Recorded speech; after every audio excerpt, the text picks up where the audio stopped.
Welcome to my channel आयुर्विद्या उत्तम विद्या। आज हम चरक संहिता चिकित्सा स्थान अध्याय 8 राजश्मा पढ़ेंगे।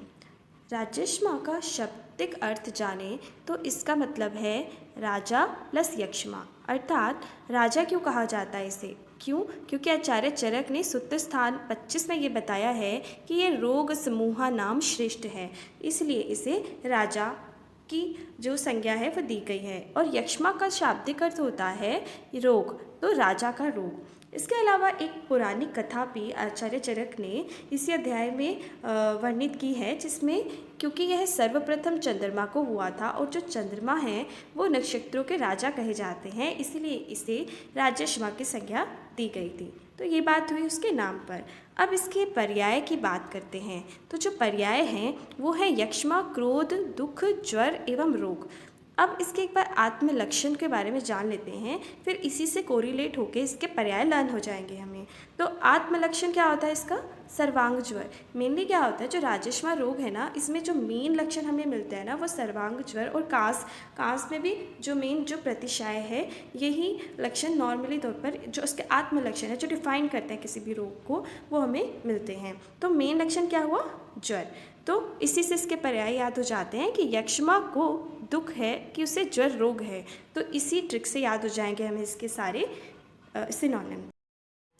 नेक्स्ट हम निदानों की बात करें तो निदान जो होते हैं वो दो प्रकार से होते हैं, विप्रकृष्ट और सन्निकृष्ट हेतु। एक्चुअली में निदान के प्रकार 4 होते हैं जो हम प्रीवियस ईयर्स में पढ़ के आए हैं। तो विप्रकृष्ट हेतु के बारे में थोड़ा सा जान लेते हैं।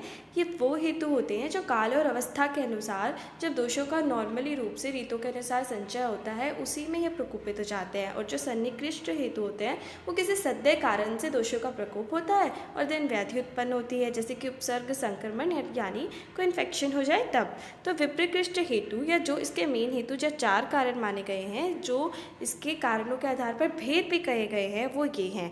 पहला है साहस। साहस अर्थात अयथा बलम आरंभम, मतलब जो अपनी शक्ति से ऊपर हम कोई काम करते हैं उसके समर्थन में नहीं करते, तब साहस की वजह से, जैसे कि क्या क्या हो सकता है, युद्ध करना, अध्ययन करना और पतन गिर जाना, अधिक रोना, ठीक है, अभिघात आदि से लंघन करना, उपवास करना।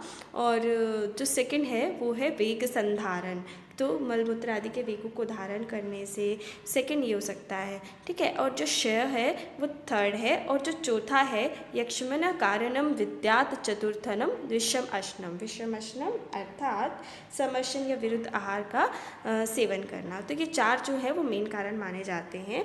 एक छोटी सी कंसेप्ट है यहाँ पर, वो क्या है कि जो धातु क्षय होता है ना, जो धातुशय होता है वो राजश्मा रोग में होता है, जिससे शोष की संज्ञा भी दी जाती है। और जो क्रिया का क्षय होता है ना, वो क्षय रोग, यानी कि जो हम नेक्स्ट आगे पढ़ेंगे शतशील में, तो वो उससे क्षय। तो मेनली इसमें क्या होता है, राजश्मा रोग में धातु का क्षय होता है, ठीक है। तो अब हम नेक्स्ट बात करते हैं इसके पूर्व रूपों के बारे में। तो पूर्व रूप के बारे में जानने से पहले हम लोग ये समझ लेते हैं कि हमने इसकी डिविजन्स करी हैं 3-4।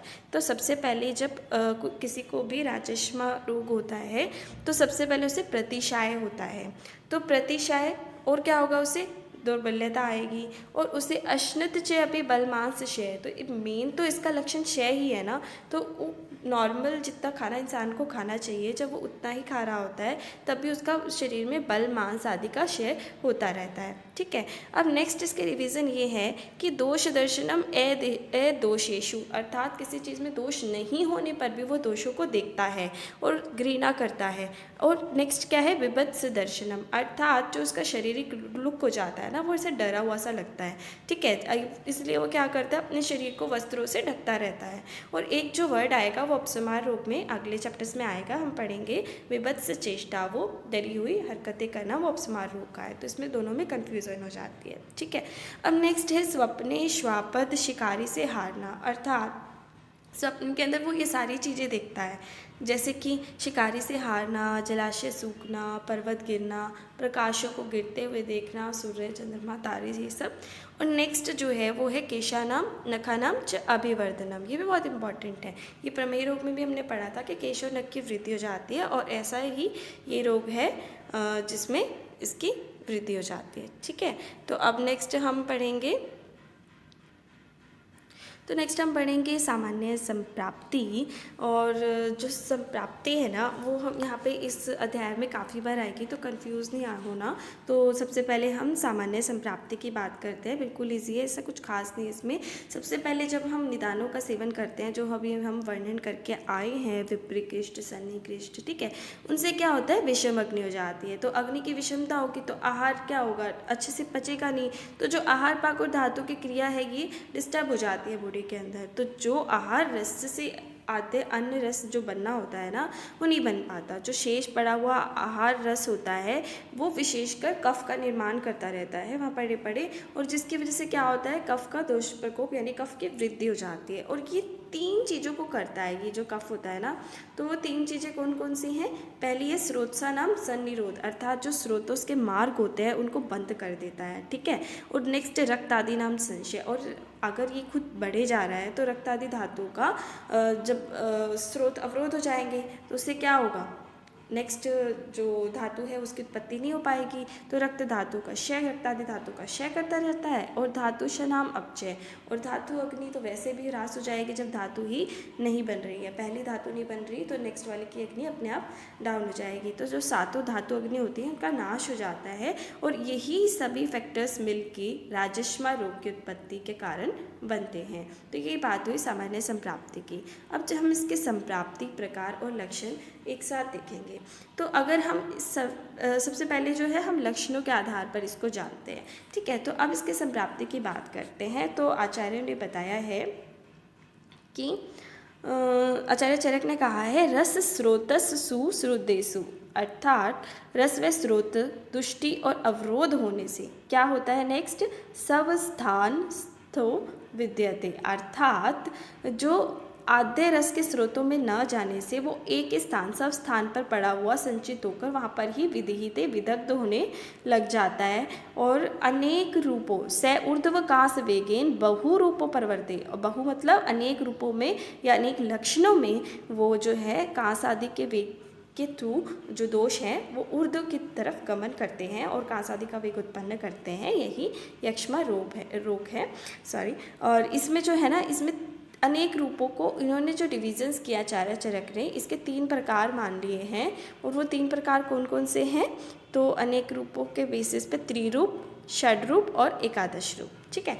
तो सबसे पहले हम त्रिरूप के लक्षणों को याद करते हैं। तो जो त्रिरूप का त और प, इससे हम लर्न कर लेंगे, तीनों इजीली लर्न हो जाएंगे कि इसको ताप से, ठीक है। तो इन तीनों में ताप लक्षण दिखता है एक। तो अंश पार्श्व अभिताप, कर पाद्यो यानी हाथ पैरों में भी संताप होने लगता है, और ज्वर का तो मतलब ही संताप होता है, ठीक है। और ज्वर मैंने बताया था कि ये मेन लक्षण में आएगा, ठीक है। तो ये आचार्य चरक ने माने हैं। लेकिन जो आचार्य सुश्रुत हैं उनका मत थोड़ा सा अलग है। उन्होंने कास को भी इसमें इन्वॉल्व किया है त्रिरूप ने, ज्वर जो इन्होंने भी माना है। और जो थर्ड है वो है अस्रिक आम्य अर्थात रक्तज रोग, ठीक है।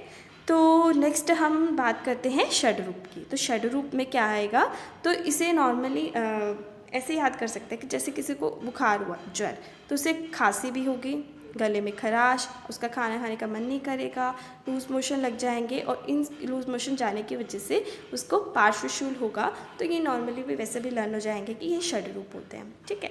अब हम नेक्स्ट बात करते हैं एकादश रूपों की। तो एकादश रूप में बहुत ईजी है, कुछ है नहीं। जो पहले वाले 6 हैं वो सेम रहेंगे।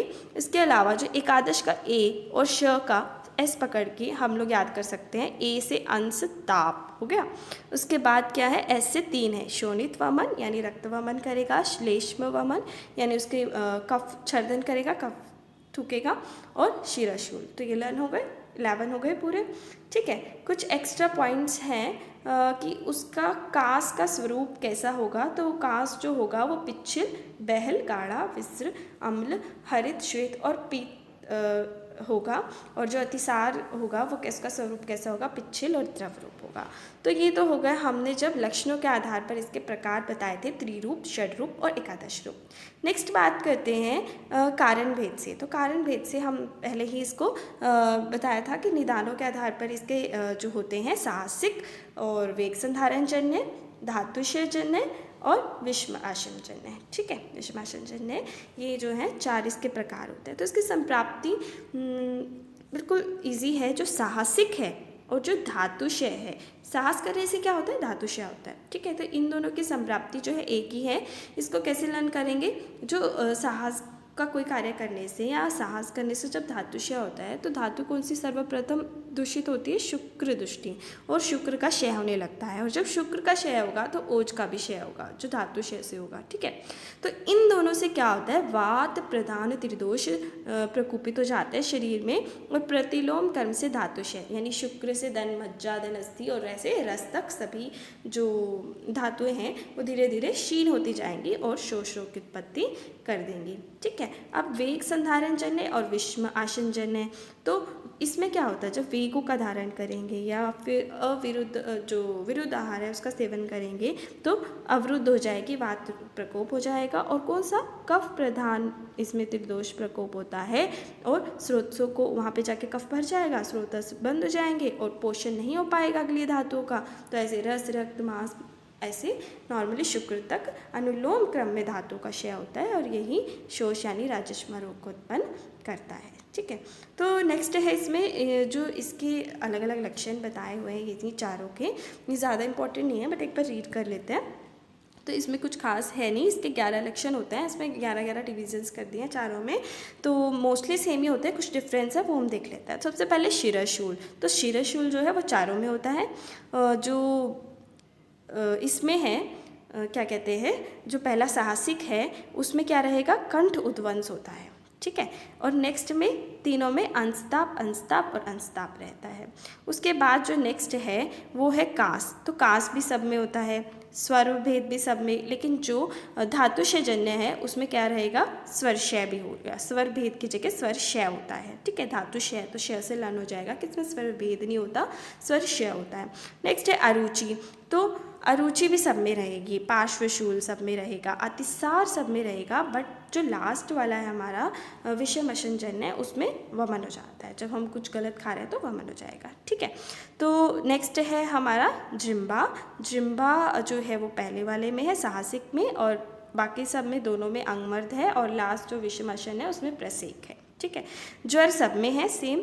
उरहशूल पहले साहसिक में है, क्योंकि जो कोई भी विघात लगता है, उरशत होता है तो वो साहस करने से होता है, तो उरहशूल हो गया उसमें। बाकी सब में क्या रहेगा, प्रतिशय, जो कि बहुत मेन लक्षण होता है राजश्मा का। और नेक्स्ट है रक्त मिश्रित कफ का वमन, इसमें में होता है क्योंकि उरशत हुआ है, तो शत में क्या होगा, कफ के साथ रक्त भी मिक्स हो जाएगा, और बाकी सब में वमन रहेगा, और लास्ट में क्या रहेगा, रक्त वमन, किसमें, विषमासन में। तो इसकी चिकित्सा हम नेक्स्ट चैप्टर में पढ़ेंगे। Thank you so much.